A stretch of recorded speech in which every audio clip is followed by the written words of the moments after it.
हमने हिमाचल प्रदेश में आज से essential services maintenance act ESMA लगाया और बसें चलाना जो है उतनी ही ज़रूरी है जितना जो है कुछ सर्विसेज और ज़रूरी है। कोई अगर वो ऐसी भाषा इस्तेमाल करते हैं कि हमें गवर्नमेंट में विश्वास ही नहीं है तो डायलॉग की फिर तो गुंजाइश नहीं होती। तो इसलिए बातचीत तो तभी होती है जब माहौल जो है कि हमने तनख्वाह ना दी और 41 महीने की हम पेंशन दे चुके हैं।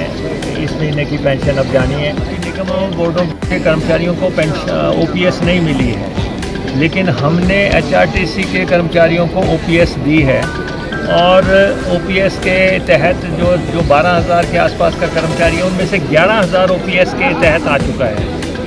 और कि अगर हमें पहली को तनख्वाह नहीं मिली तो हम चक्का जाम करेंगे।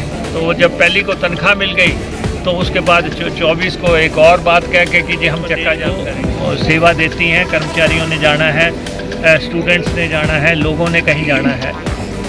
तो हमने एस्मा और जो प्रदेश में परिस्थितियाँ जो है शांतिपूर्ण और सामान्य बनी, गुडविल से कोई भी बात हो सकती है, लेकिन जो तरीका अडॉप्ट किया जा रहा है वो सही नहीं है। HRTC के कर्मचारियों ने ऐलान कर दिया है कल से पहिए बंद हो जाएंगे HRTC के। आपकी कोई बातचीत हुई है? नहीं, देखिए ऐसा है कि हिमाचल पथ परिवहन निगम अपने सेवा के 50 साल पूरे कर चुका है और ये हिमाचल प्रदेश के दूर दराज दुर्गम इलाके के लोगों को सर्व करता है और रोज़ाना लगभग 5 लेवल करते हैं, चाहे वो प्रदेश के भीतर हों या बाहर हों, स्कूल के बच्चे हों या टीचर्स हों या एम्प्लॉइज़ हों। तो बहुत बड़ी सर्विस को ये कैटर करता है। और हिमाचल पथ परिवहन निगम का जहाँ तक जो मांगों का सवाल है, जब से कांग्रेस की सरकार आई है, अभी आप अंदाज़ा लगा लें कि 11 दिसंबर 2022 के आसपास सरकार आई थी और हमें 42 मंथ्स के आसपास का समय हो गया है। हमने इस समय के दौरान 42 महीने के कर्मचारियों को तनख्वाह दी है। एक भी महीने का हम डिफ़ॉल्टर नहीं है कि हमने तनख्वाह ना दी है और 41 महीने की हम पेंशन दे चुके हैं। इस महीने की पेंशन अब जानी है। तो पे एंड पेंशन में हम कहीं डिफ़ॉल्टर नहीं है। ये हो सकता है कि निर्धारित डेट के बजाय जो है पे आगे पीछे हुई हो, लेकिन उसी महीने में मिली है। तो 42 ये कहना गलत है कि हमें पे नहीं मिली, हमें पेंशन नहीं मिली। पे एंड पेंशन 42 महीने की हमने। दूसरा, कर्मचारियों को हमने अभी निगमों बोर्डों के कर्मचारियों को पेंशन OPS नहीं मिली है, लेकिन हमने HRTC के कर्मचारियों को OPS दी है और OPS के तहत जो 12,000 के आसपास का कर्मचारी है उनमें से 11,000 OPS के तहत आ चुका है। और जिन कर्मचारियों को OPS के तहत जो नहीं भी आए थे उनको भी हमने ला के जो है OPS में सर्व किया है। और थर्डली जो है, जो प्रदेश सरकार के कर्मचारियों को महंगाई भत्ता मिल रहा है वही महंगाई भत्ता हम HRTC के कर्मचारियों को भी दे रहे हैं। तो उसमें भी हमारा डिफ़ॉल्ट नहीं है। ठीक है, कुछ भत्तों को लेके वो बात रखते रहे हैं, लेकिन चक्का जाम करना जो है ये कोई सॉल्यूशन नहीं है। इन्होंने पहले फर्स्ट को कहा कि अगर हमें पहली को तनख्वाह नहीं मिली तो हम चक्का जाम करेंगे। तो जब पहली को तनख्वाह मिल गई तो उसके बाद 24 को एक और बात कह के कि जी हम चक्का जाम करेंगे।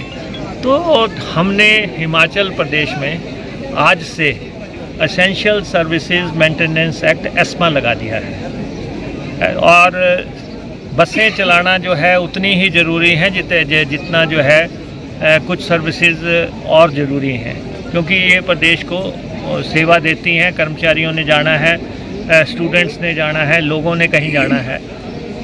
तो हमने एस्मा इन्वोक कर दिया है और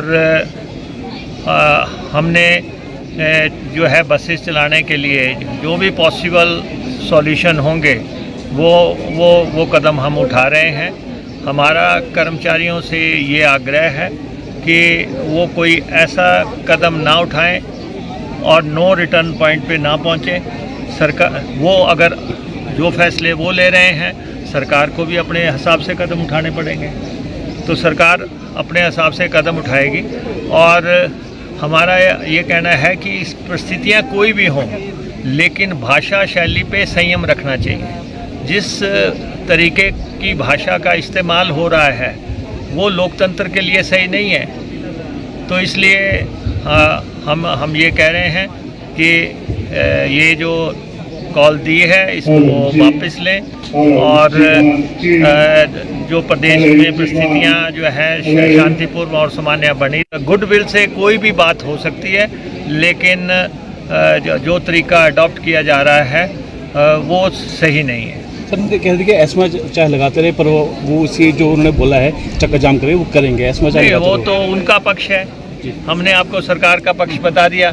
हमने एस्मा इवोक कर दिया है हिमाचल प्रदेश में। हमें गाड़ियां चलानी हैं और उसके लिए हमें चाहे नई भर्ती करनी पड़े, हम ड्राइवर भी भर्ती करेंगे, हम कंडक्टर भी भर्ती करेंगे जो हमें ज़रूरत महसूस होगी। हम जो है दूसरी सेवाओं से भी जो है गाड़ियां चलाने के लिए सहयोग लेंगे।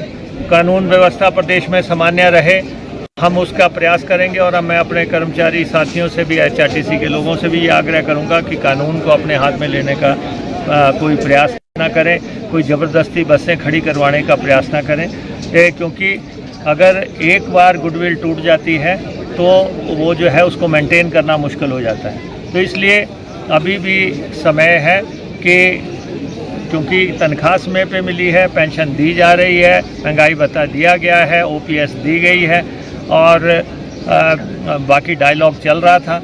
इस बीच में भाषा का संकट बीच में आया है। जैसी भाषा का इस्तेमाल किया है वो कोई अगर वो ऐसी भाषा इस्तेमाल करते हैं कि हमें गवर्नमेंट में विश्वास ही नहीं है, तो डायलॉग की फिर तो गुंजाइश नहीं होती। तो इसलिए बातचीत तो तभी होती है जब माहौल जो है सामान्य